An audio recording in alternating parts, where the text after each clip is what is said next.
dengung. Okay, 2 harakat. Alright.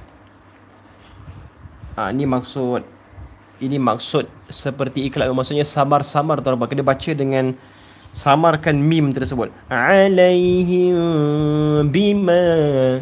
Okey, dia ada dua apa? Ada dua cara bacalah. Sama ada kita nak katup kita punya bibir ataupun mungkin buka sedikit bibir itu sekadar ataupun sekecil-kecilnya. Okey, untuk menyebutkan kesamaran pada mim tersebut. Baik, alaihim bima. Okey, alhamdulillah. So jadi ini ceritanya adalah apabila mim mati bertemu dengan ba. Okey, lagi sekali Ustaz ulang secara ringkas. Izhar syafawi, bila mana mim mati bertemu dengan semua huruf kecuali mim dengan ba, kena baca jelas. Manakala yang kedua idgham syafawi, dia adalah apabila mim mati bertemu dengan mim, iaitu kena memasukkan dan kena dengung. Humma. Dan kemudian satu lagi apabila mim mati bertemu dengan ba, hukumnya adalah ikhfa syafawi dan bacaan kita kena samar-samar dengung. Alaihim bima. Alhamdulillah. Allahumma salli wa sallim ala sayyidina Muhammad. Okey tuan-tuan, itu perbahasan tentang hukum mim mati. Sekarang cuba anda jawab soalan ini. Lahum mathalal, lahum mathalal.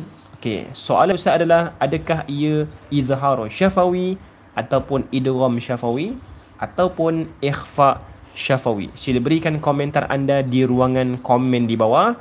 Salah tak mengapa sebab nanti kita akan belajar bersama. Okey, Allahumma salli wa sallim ala sayyidina Muhammad. Okey, boleh try jawab dulu.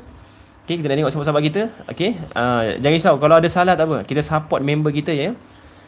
Allahumma salli wa sallim ala sayyidina Muhammad. Okey, baik.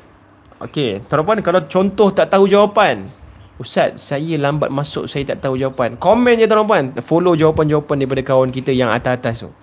Okey, baik. Allahumma salli wa sallim ala sayyidina Muhammad. Barakallahu fikum. Tepat sekali tuan-tuan, hukum yang berlaku di sini ia dinamakan sebagai idgham syafawi. Okey, idgham syafawi. Baik, alhamdulillah. Ataupun idgham mislain, nama lain dia.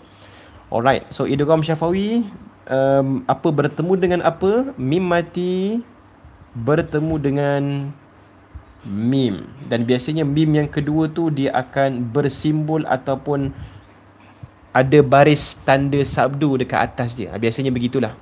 Okey, memang macam tu lah, memang macam tu penulisannya. Okey, baik. Maka bacaan kita kena masuk dan kena dengung. Masukkan mim pertama ke dalam mim kedua, sertakan sekali dengan dengung. Sebutan lahum mathalal. Alhamdulillah. Okey, baik. Ustaz, maaf nak tanya, mislain dan mutamathilain maksud sama ke? Okey, Allahumma salli wa sallim ala sayyidina Muhammad. Okey, sahabat kita bertanya soalan yang sangat bagus, sangat baik dan sangat menarik untuk diketahui. Okey, mislain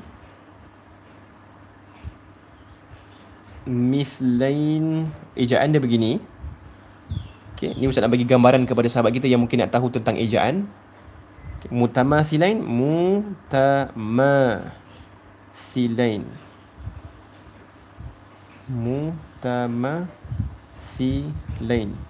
Okey, so ejaan dia begini.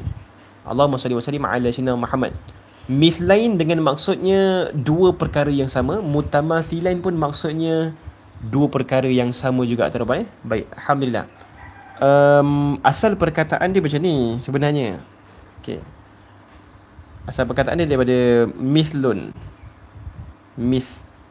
Manakala asal perkataan yang ini pula tamathul.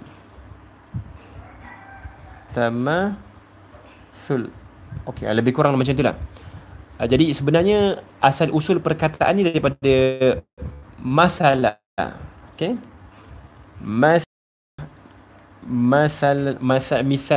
atau masalah macam itulah. Okey, baik. So jadi asal perkataan dia adalah daripada tiga huruf ni yang bermaksudnya sama ataupun contoh ataupun benda yang serupa. Macam tu lah. Baik, Ustaz bagi contohnya sama dengan cawan B. Cawan A sama dengan